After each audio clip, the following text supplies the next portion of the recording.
અમદાવાદ શહેર કેટલું સુરક્ષિત?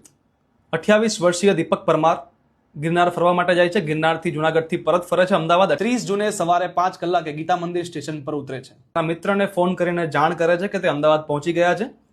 ત્યારબાદ તેના તમામ સંપર્ક તૂટી જાય છે અને 5 કલાક બાદ એટલે કે 10 વાગે તેમના પિતા પર એક અજાણ્યા નંબર પરથી ફોન આવે છે કે તેમનો દીકરો કુબેરનગર ફાટક પાસે છારાનગર નજીક કોઈક એક ગેરેજમાં છે. દીપકના પિતા રમેશભાઈ તાત્કાલિક ધોરણે ત્યાં પહોંચે છે અને જુએ છે તો તેમનો દીકરો બેભાન અવસ્થામાં છે. તેના શરીર પર રહેલી સોનાની ચેન, વીંટી, રોકડ રકમ, તમામ પ્રકારના દસ્તાવેજ, પાકીટ, બેગ, તેમાં રહેલા એટીએમ કાર્ડ, તમામ પ્રકારની વસ્તુઓ ગાયબ છે. દીપકના પિતા તાત્કાલિક ધોરણે દીપકને હોસ્પિટલ લઈ જવાની તૈયારી કરે છે. એટલામાં તે જાણ કરનાર વ્યક્તિ આ જાણ કરવા બદલ દીપકના પિતા પાસેથી પૈસાની માંગણી કરે છે. દીપકના પિતા આ સમયે તે વ્યક્તિને 1000 રૂપિયા રોકડ આપે છે અને ત્યાંથી દીપકને લઈને હોસ્પિટલ જવા રવાના થાય છે.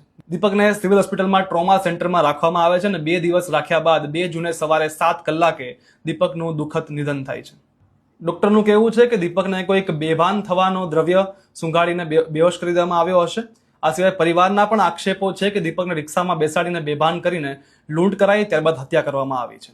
વીંટી, દોરો, નવા બૂટ, બેગ બધું ટોટલી બધું એટીએમ કાર્ડ, પાન કાર્ડ આ બધું જ કાઢી લીધું છે એ લોકોએ.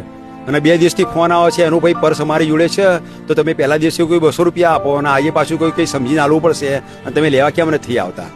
એટલે અમને એક જાતનું એવું શંકા છે કે આની અંદર આખી ગેંગ જ સંડોવાયેલી છે.